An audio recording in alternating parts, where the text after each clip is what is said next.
Alors une loi quasi absolue de la physique moderne dit que la vitesse de la lumière est une limite non seulement non dépassable, mais même pas atteignable. Alors quand on dit ça brutalement, ça peut paraître un diktat de la physique et on peut nous répondre, mais attendez, la science évolue constamment, aujourd'hui on dit qu'on ne peut pas dépasser la vitesse de la lumière, un jour une théorie nouvelle montrera qu'on peut dépasser la vitesse de la lumière. C'est pas comme ça qu'il faut raisonner. C'est pas en question en termes de vitesse, parce que c'est vrai que si je vous dis on peut pas dépasser 300 000 km par seconde, ben pourquoi pas 305 000 ou quelque chose comme ça. C'est pas comme ça qu'il faut raisonner. Le bon paramètre c'est pas la vitesse de la lumière, c'est l'énergie. Et là, on sait, on en a la certitude, à la fois théorique et expérimentale, que si vous voulez accélérer un objet, une particule élémentaire, à une vitesse de plus en plus grande, pour atteindre la vitesse de la lumière, l'énergie tend vers l'infini. Donc par construction même, il est inimaginable, impossible d'atteindre même la vitesse de la lumière, parce qu'il faudrait une énergie infinie, qui n'existe pas évidemment, pour atteindre cette vitesse de la lumière.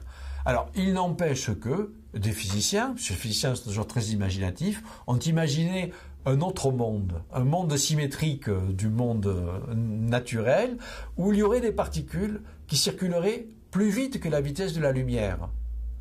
On appelle ces particules hypothétiques des tachyons, d'un mot grec qui veut dire très rapide. Voilà. Et le monde de tachyons, évidemment, ne peut pas être mis en évidence expérimentalement.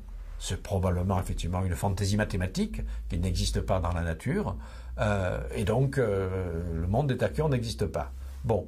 Maintenant, pour répondre précisément à la question, est-ce qu'on rajeunit alors, on rajeunit non pas en allant plus vite que la vitesse de la lumière, je viens de dire que c'est impossible. En revanche, on rajeunit, entre guillemets, en s'approchant de la vitesse de la lumière. Et ça, c'est une des propriétés particulières de la relativité, qui dit que l'espace et le temps sont élastiques. Élastique, ça veut dire que si vous augmentez votre vitesse, votre temps vécu va devenir différent du temps de ceux qui ne voyagent pas.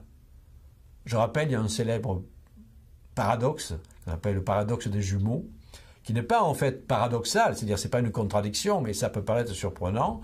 Vous prenez en fait des jumeaux qui ont le même âge au départ. Il y en a un qui reste sur Terre, l'autre prend une fusée, va explorer l'univers lointain, fait une grande boucle et retrouve un jour, après son voyage de retour, son frère jumeau.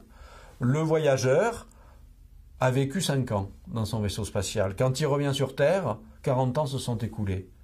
Donc son frère, il est beaucoup plus âgé que lui. Ça peut paraître complètement absurde et paradoxal, mais c'est absolument démontré, c'est une propriété de l'élasticité du temps. On n'a évidemment pas fait l'expérience avec des jumeaux, on a fait l'expérience avec des horloges, avec des particules élémentaires. On a embarqué des horloges dans des avions à grande vitesse, on a comparé les deux horloges jumelles au départ, l'horloge qui avait voyagé avait vieilli moins vite que l'horloge qui n'avait pas voyagé. Voilà, donc ces phénomènes d'élasticité du temps sont absolument prouvés et démontrés. Donc on peut rêver de voyager un jour très vite, et donc non pas de rajeunir, mais de vieillir moins vite que ceux qui ne voyagent pas. Donc les voyages forment la jeunesse. Est-ce qu'on